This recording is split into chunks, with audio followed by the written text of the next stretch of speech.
Dhaka medical চিকিৎসা না হলে ঢাকা মেডিকেল রেফার দেন, আমি রেফার নিয়ে যাব। চিকিৎসার নামে তামসা। হে আল্লাহ, তুমি কি দিছো এই দেশে? আল্লাহ, আল্লাহ তোমার কাছে সাহায্য চাই। ডাক্তাররা কি বলছে যে তুমি বিষ খাও? ডাক্তার কি বলছে তুমি হুন্ডা চালে অ্যাক্সিডেন্ট হও? আমরা একটু শোয়াইবো, একটা বেঞ্চ পাই না, একটা হুইল চেয়ার পাই না রাখার জন্য। আপনারা এই বইন্ডারে নিয়ে আপনারা এখানে বসেন, ওনার যদি কিছু হয় আর দায়ভার নিবে হইতেছে ঢাকা মেডিকেলের চিকিৎসকরা। ঢাকা মেডিকেলের চিকিৎসকদের উপর যদি হামলা হয়ে থাকে, ঠিক আছে, ওনারা মানে দায়ভার দেয় প্রশাসনের উপরে।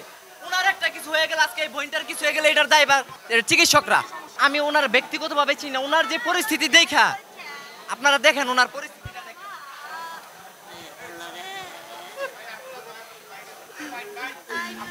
আমরা এলাকা থেকে দান করে আমাদের এলাকাতে, ওই দান খাই আমরা এখানে আইছি।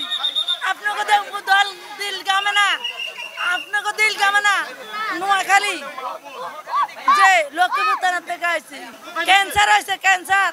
ঢাকা মেডিকেল চিকিৎসা না হলে ঢাকা মেডিকেল রেফার দেন, আমি রেফার নিয়ে যাব। চিকিৎসার নামে তামসা। হে আল্লাহ, তুমি কি দিছো এই দেশে? আল্লাহ, আল্লাহ তোমার কাছে সাহায্য চাই। বাচ্চা, ছোট বাচ্চা তো, ওই বাচ্চা ভর্তি আছে আজকে 10 দিন ধরে। আজকে একটা রিপোর্ট দিছে, আলতা দিছে। আলতার কারণে আমার বাচ্চার অপারেশন আজকে হইতাছে না। এরকম হইলে কিভাবে? ওই যেখানে আমরা টেস্ট করাবো সেখানে টেস্টের রাস্তা বন্ধ, ইমার্জেন্সি বন্ধ। তা আমরা এখানে কী করবো বলে? না, ডাক্তার আমাদের সাথে কথা বলেছে, আমরা যেখানে ডাক্তার আমাদেরকে ইমার্জেন্সি পাঠাইছে, কিন্তু ওখানে লোক নেই।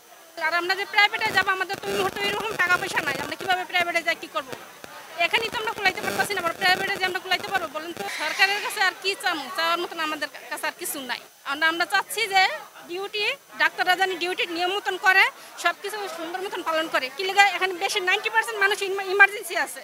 আমাদের বাচ্চা খাইতেছে, তো অনেক বাচ্চারা তো খাইতে পারতেছে না, অনেক বাচ্চা তো বিনা চিকিৎসায় হইতেছে। ডাক্তার না থাকলে কিভাবে চিকিৎসাগুলো হবে? মানে ডাক্তারের উপর হামলা হয়েছে, অনেক কি করবে, যারা হামলা হয়েছে এখন আইনারত আনে। কেন এটা শুধু শুধু এটা কেন করবো?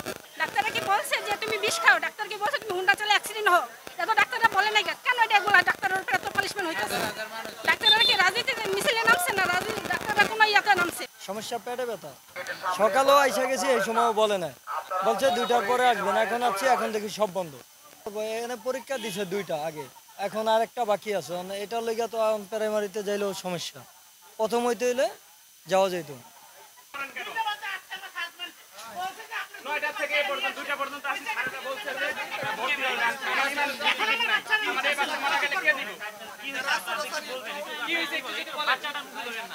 কি হয়েছে ওই শেখ হাসিনার ওই জায়গায় আমার বাচ্চারা ভর্তি ছিল, আগুনে ছেঁকা লাগছে, ওই জায়গায় ভর্তি ছিল। এখন ওইটা একটু মোটামুটি সুস্থ, এখন নাকি জন্ডিস হয়েছে। এই জন্য আমাদেরকে ট্রান্সমিটার করে এই হসপিটালে দিছে। দুপুরে আমার হাজবেন্ড এসে কথা বলে গেছে, বলছে দ্রুত রুগী নিয়ে আসেন।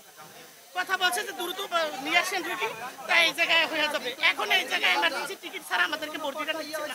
এখন এই বাচ্চাটা আমরা কোথায় যাবো বলেন? ওই জায়গা থেকে কোনো অপারেশন করে দিয়েছে, কই যাবে? সকালবেলা 2 দিনের মাত্র বাচ্চা, বুকের ভিতরে ওরা খাও। অ্যাক্সিডেন্ট হয়েছে গাড়ির সাথে, শিশুর সাথে। গেছে কালকে নিয়ে আসছি, এখন চিকিৎসা পাচ্ছি না, চলে যাচ্ছি অন্য জায়গায় দেখাতে হবে। কালকে ডাক্তার ছিল, কিন্তু আজকে সারাদিন কোনো চিকিৎসা পাইনি।